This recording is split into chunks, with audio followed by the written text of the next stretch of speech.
about time we talk about having brand credibility and exposure. You know, it's not just about having a brand, but having people, making them love your brand and want to identify with it. I'm going to be discussing with the CEO today, who has managed to make her brand lovable and acceptable by the public. But before we go on, my name is Josephine Aiteobhor and you're watching THINKLONAIRE on LegacyTV. Like you know, it's a place where we discuss everything business, from starting your business to growing your business and sustaining your business growth. I will be introducing my guest just after the short break. We'll be right back. We are Legacy Media, a media company providing services for your events, promotional, audiovisual, and digital marketing. The client is in the center of everything we do.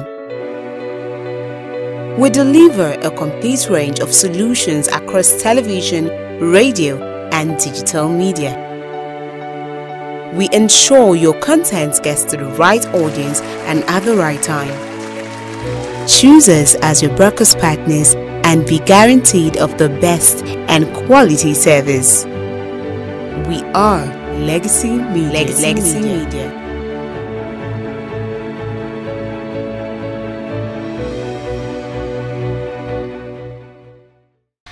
So you're welcome back. I have Tewa Onasanya on the program today. Tewa Onasanya is the editor-in-chief and founder of Exquisite magazine and the woman behind Exquisite magazine Walk Against Cancer and Eloy Awards. After studying pharmacology at the university in 2003, Tewa ventured into her passion, which is writing. Her aim with her magazine is to empower women and create more awareness for issues. You're welcome to the program. Thank you. You look good. And I'm so delighted to have you on the program. Thank you. I'm so happy to be here. So how has it been for you having Exquisite magazine and Eloy Awards? How has it been for you? And not even only Eloy Awards, there's an IMAC as well for cervical cancer awareness. Oh. Yeah. It has been great. And in the middle of the great, there has been, you know, the ups and downs and things like that, and all the different challenges that comes with running a business. But I'm blessed to be where I am today and where the business is today, and we just keeping on, so to speak. How old is Exquisite magazine? Exquisite is going to be 15 years old in September 2018. Wow. So yes, we have been going on for quite a while. And it wasn't a case of, oh, it's a business that started and we started making money, you know, right from the word get-go and things like that. We did have our kettle of challenges. But I suppose with any business, you have the vision set from the onset, and then you basically just work your way through it, and that's what we've been doing. So how did you get to build your brand credibility over time? Like you just said, it wasn't easy from the beginning. How did you get to build that? We have been doing a lot of testing, for the lack of a better word. Testing, and then, you know, growing with the brand as well. I have to say growing because I started the magazine not with a background in journalism or publishing or anything. I'm a BS, you know, I have a BS in pharmacology. Was it something you loved? It was something it's something I love doing. It's something I'm passionate about. So one big mistake that I made in the beginning, which I tell people starting out in their businesses not to make, is to put the passion before profits, so to speak. So I was so passionate about putting the magazine out there, the content, getting people to read it, and, you know, getting the brand out there without thinking of the money that I would eventually need to keep the magazine going. In terms of getting people to kind of like hack into your dream and be a part of that brand you're trying to build, it's all about building people's trust. It's all about saying, okay, I'm going to do X, Y, Z, and sticking to that X, Y, Z, even though it kills you. And I say that laughing because sometimes we push the envelope a bit further because we have said to the people or promised the people that we're going to do this. And this is what I tell everyone that works with Exquisite magazine as well. I say to them that, you know, people will believe whatever you say if you act right. So if you're trying to sell a product to them and they know the track record of the product, even if they don't know the track record of the product, but you sell it to them in a way that they believe in that product, you will be able to sell it. So it's just a case of us understanding our brand, understanding what we want to gain from a brand, understanding what we want people to get from the brand, and running with it. So talking about the people, yeah, that you want to reach out to your brand, how did you get to identify them? It took a while. From the beginning though, we knew that our target audiences will be women. In the beginning we knew that they would be young women to middle-aged and a little slightly older women in their 50s as well. So we knew that.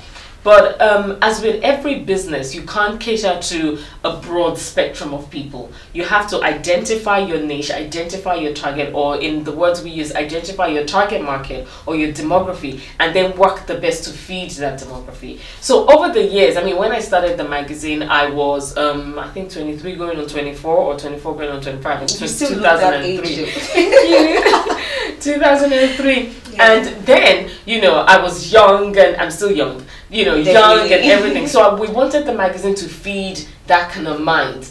And we not only wanted a fashion magazine, but we wanted something that had lifestyle in it as well. And it's not just about looking good on the inside, looking good on the outside, but looking on the inside as well. So we wanted to, we wanted a magazine for the confident woman, so to speak, the 21st century woman, the woman that, loves her fun, but, wants to be focused as well. So we identified that from the beginning, but we had a wide spectrum. We were like, okay, the Exquisite magazine is for women between the ages of 18 to 45.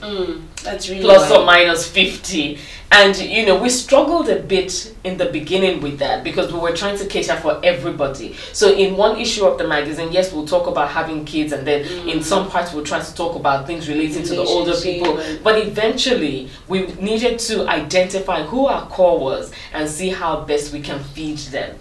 So sometimes we call it a focus group, where we call different age bands of people to come to the office. We talk about what do you like about the magazine. So you have to do all that you said. Oh yes, we had to. Otherwise we're just going to be throwing the magazine out to people who are probably not reading it. And it's with every, I say that it's with every business, because you need to identify what your business wants to do and who your business wants to serve. So it was from doing focus groups and speaking to the board, the editorial board, and the main board of the magazine, we realized that, okay, for us to be able to give our best, we need to know who our market audience are and target them directly. So we feed them directly, as opposed to having a broad range and we're not feeding the young, we're not feeding the old. Who are we feeding? Who are we reaching? So we did that.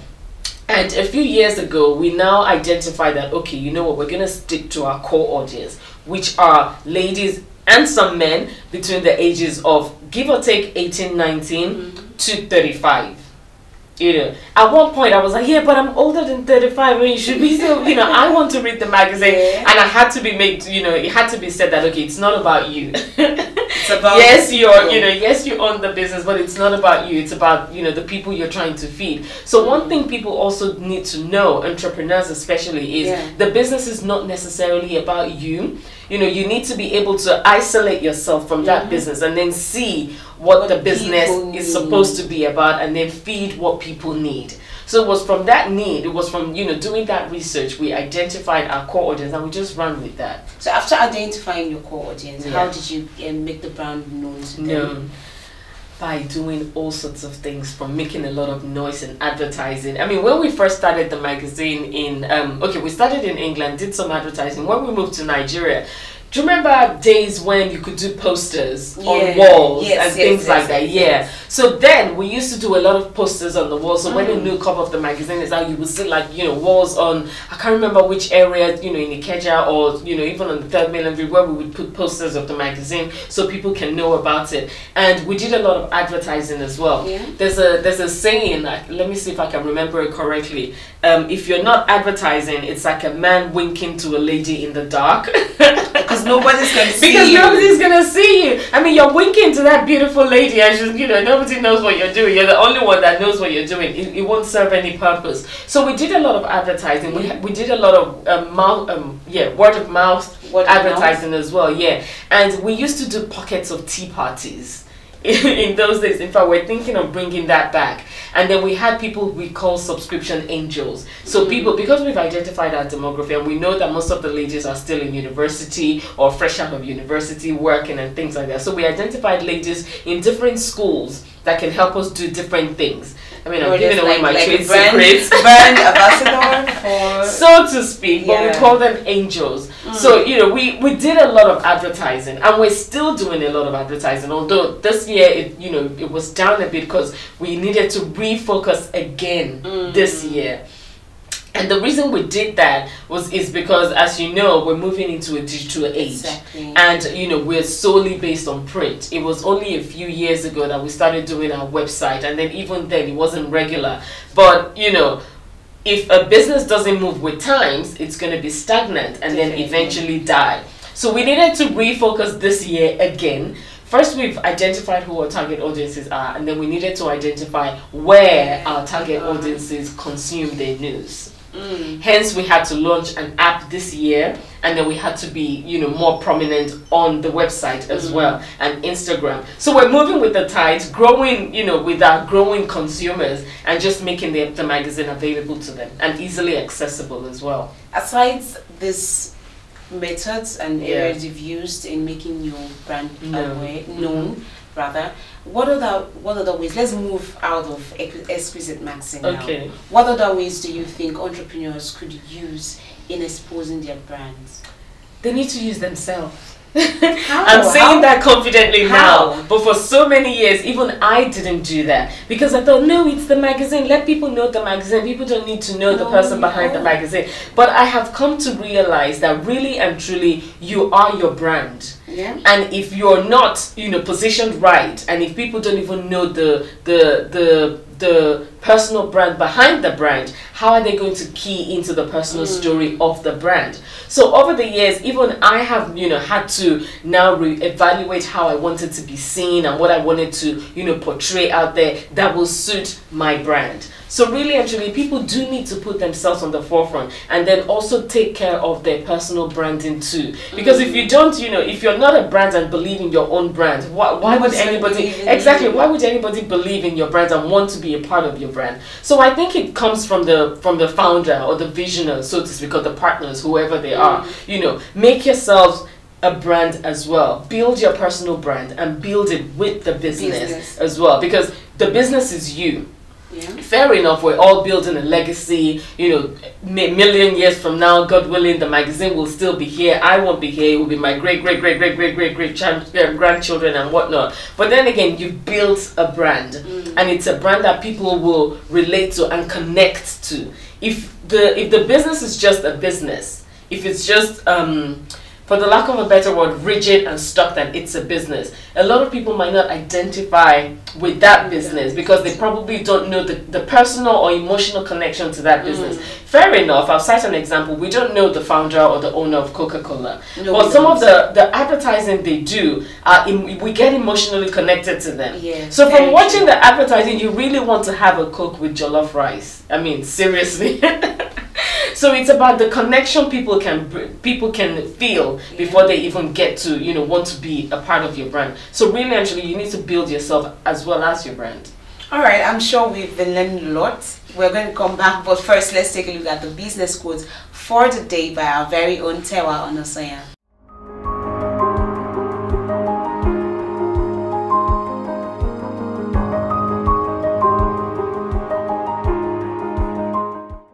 You're welcome back. I told you she is a lot to learn from. So we've talked about exposure. Now we're moving on to credibility. And by the way, congratulations, we just concluded Eloy Awards 2017. It was amazing. Thank you. I wasn't there in person, but for those who attended, it was amazing. Thank you. You're welcome. It was an inspiring day, actually, and an amazing day. Yes. Great. Talking about credibility, yeah, you've got people to trust your brand. and want to identify with it. Yes, you have actually. So how do one actually really do that? It's a lot of work. Mm-hmm. I mean, for people to trust your brand, you have to create that medium where they can trust you. And it doesn't happen in a day. It takes a lot of consistent, action and being persistent in whatever you do, and just being determined that, okay, this is a brand that I want to nurture, and this is a brand I want people to trust and want to identify with. It does take a lot of, really doing things right as well. Not doing, wuru to the answer, as they say. Because, I mean, in life there are some shortcuts that will eventually affect you. Yeah. But if you do things right from the onset, I mean, sometimes you might feel that what you're doing right is a bit, it's stressing, or you're not getting to your result fast enough. But then again, in future, it will pay off. So over the years, how we've been able to build the brand is, just build people's trust and do exactly what we say and more. When I speak to people, especially when we're trying to get them to advertise in the magazine or sponsor one of our events or anything, even the cervical cancer one, we always say that we promise you that we will deliver and over-deliver. So if we're saying that we promise you 100%, trust me, you're going to get 120%, if not 150. So you just have to draw people in with letting them know that whatever it is you promise them, that's what they're going to get. Not that you're going to keep moving the the goalpost, saying that, okay, we said we're going to do X, Y, Z, but can we do X, Y now and do Z later? The trust start coming down, and then you do that another time, they're gonna think, oh, there's no point. We used to say that we used to print 10 copies of the magazine, 10 issues every year, and come rain or sunshine, we stick to that, even sometimes when it kills us, as in we haven't got enough revenue to be able to print that magazine. But because we've said it out there, and with every single thing one does, your word has to be your bond. So if you've promised that to people, yes, in the beginning or immediately they might not remember what you've said, but further down further times down the line, they're going to remember that, hold on a minute, they said that we're going to do this and they didn't do that. Why didn't they? Exactly. And then they start questioning your credibility. So it is very important to build that trust. It's very important to, make sure being credible is one of the things you hold high. In other words, staying true to your words. Whatever you say, make sure your word is your bond. Keep to it. And that not only goes for business but personal as well. And I mean, it's like promising kids sweets. If you say that you're going to give them sweets, they would ask you for that sweets till you give it to them. But if you promise them you're going to give them sweets and then later on say, no, I'm not going to, I didn't, they're going to start thinking, that auntie or that mommy cannot be trusted. Exactly. Yeah. So it's like, it's with every single thing we do. We have to, maybe imagine yourself as a child and think, if somebody said this to me and then they go against their word, would I believe them next time? Definitely I wouldn't. So about your customers, yeah, you have people who came for the first time, basically when you just started. They came, they patronized your brand. Thank you. And they got and they got something from you, and then they keep coming back. Trust me, I must say there must be something that must have kept them coming back. So was there anything you did consciously for your customers to keep that relationship? I suppose it's probably us wanting to serve them better every single time. So it's not a case of, yes, the magazine is out and we leave it, at that. We try to make it an all-inclusive business, so to speak.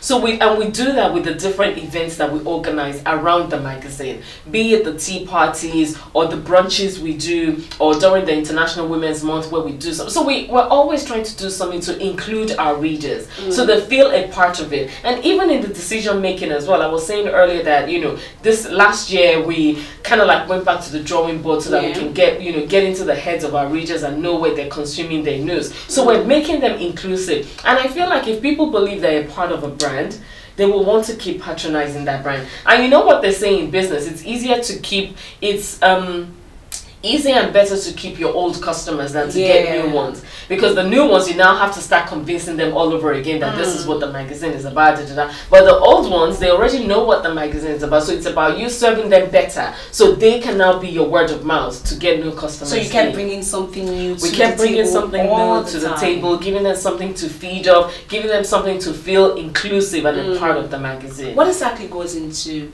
branding? For you created this brand for your business. It's strictly for women. This is what I talk about. This is what I talk about. This is what Exquisite magazine it's about. What exactly goes into branding? I'm talking about generally now. Generally, it's you identifying your vision and the mission for your business, and just working with it the best way you can. And wherever you're weak at, get people to compensate for that weakness, and just make your vision and your mission known. So whatever it is, your values, how you want people to perceive your business, whatever it is you want to do, just build it around the vision you see for your brand and run with it. While we started, you made mention of one mistake you made when the you started. passion. Yes, putting the passion before the profit. So I'm so sure the viewers want to hear it. What are other mistakes entrepreneurs make while starting up a business and while growing up in the business? Because I believe the mistake doesn't just come at the beginning. No, I mean they're different. Like I said sometime, that as you mount a mountain, another one comes. So you have to grow to that level of that mountain to be able to mount that again. But in business, where, especially for me, because I don't have a business background, it was like a see what happens and then learn from what happens, and then taking different risks and learning from those risks and moving on with that. I mean, with me, I supposed to, aside from the fact that I took the passion way more than actually getting to the business to a business level, I was also, like I said, I don't have a business background, and that was one of my weaknesses. So I had to compensate for that by getting people who knew about how to run a business on board. I mean, my talent is writing, I'm passionate about that. I didn't even know that much about publishing as well, so I had to compensate for that by getting people who knew how to do that. So, I mean, there's so many different challenges. Finance is a big one. Another one is staff.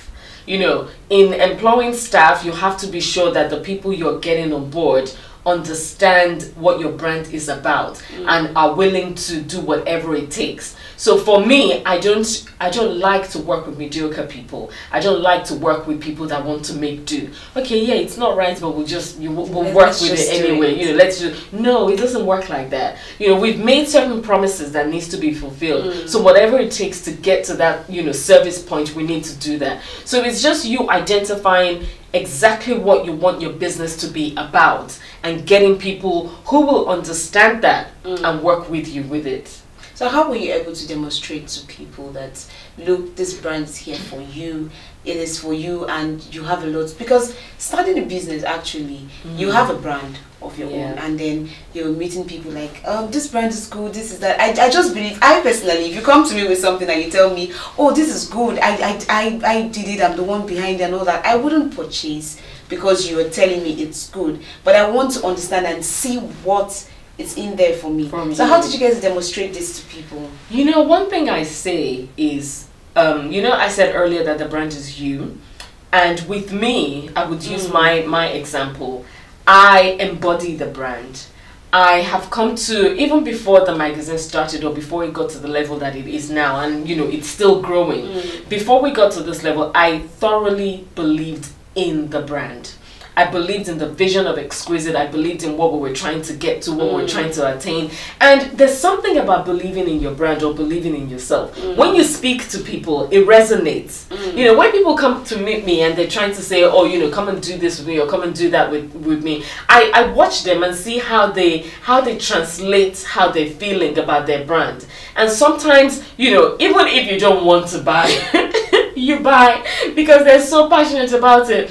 So if one does believe in their brand and you're not doing it because somebody said you should do it, or you're following the crowd because people are doing it, if you truly believe in your brand, it will resonate and people will want to be a part of that brand. And if they're not being a part of it now, trust me, eventually they will want to be a part of it. So being passionate, and you have to be passionate about it, extremely passionate about your brand, and that passion will also be needed when the challenges come, because it's not, you know, you don't start a business and it's all rosy from the beginning to, you know, to God knows when. The challenges will come, but it's the passion you have for that business that will keep, I say the passion will fuel it. You know, like, you know, putting fuel into the car, the, you know, diesel or whatever it is, petrol that you put into the car.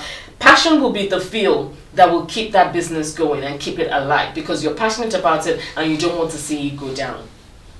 Thank you so much for being on the program today. Thank you for sharing these insights. I learned a lot. And congratulations. All right. I must say you're an inspiration to so many other people out there. Women, men, children, youths, name it, who would one day say, yes, I want to be as successful as Tewa Onasanya. Oh, amen and more. That is all we can take for today's episode. Thank you for watching. If you want to watch the full episode of Thinklonnaire, please do subscribe to our YouTube channel on LegacyTV NG, and you can also follow us on our social media platform at LegacyTV NG on Facebook, Twitter, and Instagram. Thank you so much for watching today's episode. My name is Josephine Aiteobhor. Bye for now.